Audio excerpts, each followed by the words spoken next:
Kaibigan, meron ka bang temper problem na dahil sa impatience mo, nagagalit ka kaagad, sumasabog ka, tapos meron ka mga nabibitiwang mga salita na napakasakit.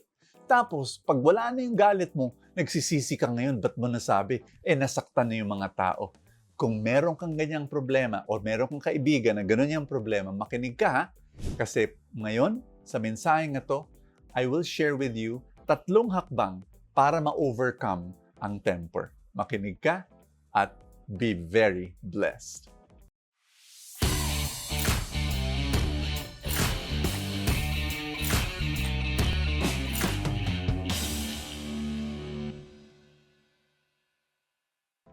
May kwento ako bago sabihin yung 3 hakbang. Merong isang batang babae, may problema sa temper, no? Kaya alam ng mga magulang yun eh. So ang ginawa nila ito, binigyan siya ng mga pako at martilyo. Tapos sinabi ng tatay at nanay niya, anak, sasabog ka na naman, meron ka mga sinabing mga hindi magandang salita kasi galit na galit ka. Pag nangyari yan, punta ka sa labas, ipako mo, no, dun sa ating fence, white picket fence, yung pako, martilyo mo dun. Ayan. So alam mo, nag-agree yung bata. Sa first day pa lang, 37 yung mga pako doon. Kasi lagi siya nagagalit. Pero alam mo, dahan-dahan, nababawasan. Hanggang after many weeks, na-control na niya yung temper niya. Ang galing, di ba? So, kinongratulate siya ng nanay at tatay niya. Tapos sinabi ng nanay niya, halika, labas tayo. Kunin na natin, tanggalin na natin yung mga pako. Kasi okay ka na. So, lumabas sila sa fence, tapos tinanggal nila yung mga pako. Tapos sinabi ng nanay sa anak, anak, pansinin mo yung fence natin. Tapos sinabi ng bata, oo nga, ang daming butas. Saan nagaling yung pako? Tapos sinabi ng nanay, ganyan anak, yung mga masasakit na salita na binitiwan mo nung galit ka, merong mga peklat sa mga puso ng mga tao. Kaya wag na natin, i-control na natin yung temper natin. Humingi tayo ng tulong kay Lord. Anong 3 hakbang para ma-overcome ang temper? Number 1, identify triggers.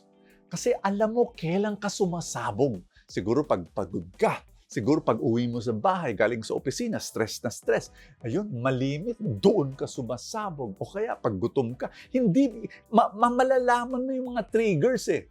Di, ang gawin mo, pag alam mong parating na yung trigger, alam mo, ito na, siguro pag uwi ko, ganito na mangyayari. Alam mo, ang gagawin mo, simple lang, Pag ang temper parang halimaw, parang monster. Pag parating na ang monster, anong gagawin mo? Nandiyan ka lang ba? Hintayin mo? Hindi, tatakbo ka. Tatakbo ka, gagawa ka ng paraan para maiwasan yung monster. Kasi ang temper ay isang monster na ninanakawan ang pag-ibig ng pamilya, ang love mo sa sarili mo at love mo sa mga anak mo, di ba? So, kailangan gawa ka ng paraan. Alam mo, parating na, di iwasan. Number 2, change states. Change emotional states. Ano ibig sabihin nun? Kasi yung galit, alam mong, paakyat na. Naku, darating na. Kasi pag alam mong umakyat na yung galit, di ba sinasabi nila, count 1 to 10 bago sasabog. Ano yun? Changing emotional states yun. Ito, ang aking advice. Pag alam mong feeling mo, pagalit na, lalabas na. Ang gawin mo, change emotional state ka agad. You have the power to do that. Anong gagawin mo? Labas ka, mag-walking ka muna. Kumanta ka ng pagkalakas-lakas, magugulat ka, mababago yung sumayaw ka. Subukan mo yung kengkoy na sayaw. You change emotional state. Yaan ang dapat mong gawin. Ito yung pangatlo. Uproot roots. Ano yun? Kasi yung mga may anger na mabilis sumabog, may mga roots yan, may mga sugat ka sa puso mo na kailangan i-heal ni Lord. Punta ka sa counseling, Hindi lang 1 beses, 2 beses, 3 beses, pero continuous. Allow the Lord to heal that. Ask for prayers. Go to spiritual leaders and receive the healing power of God. Alam mo, sa ebanghelyo natin, si James at si John, nagalit. Kasi yung isang Samaritan town, hindi tinatanggap si Jesus eh.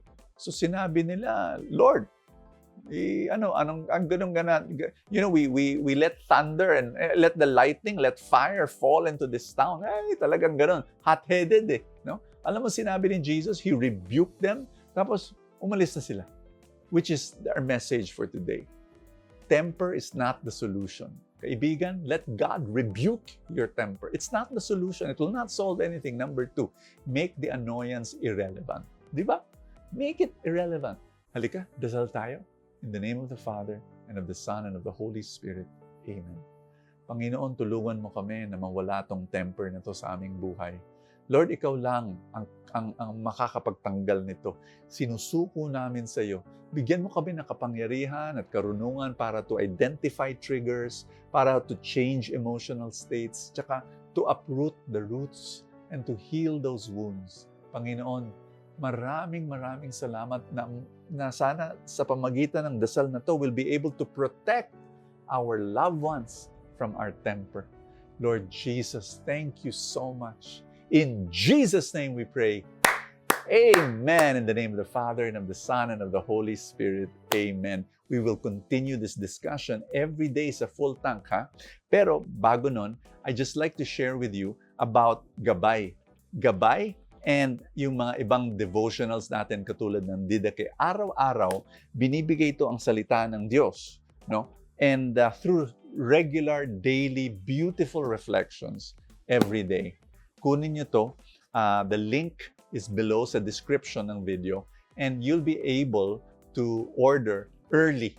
Kasi ang dami nagrereklamo na nauubusan daw sila nito at the later part of the year. Kaya as early as now, grab it for yourself and for your friends and use it for your own spiritual life. You will be very blessed. God bless you and I will see you tomorrow.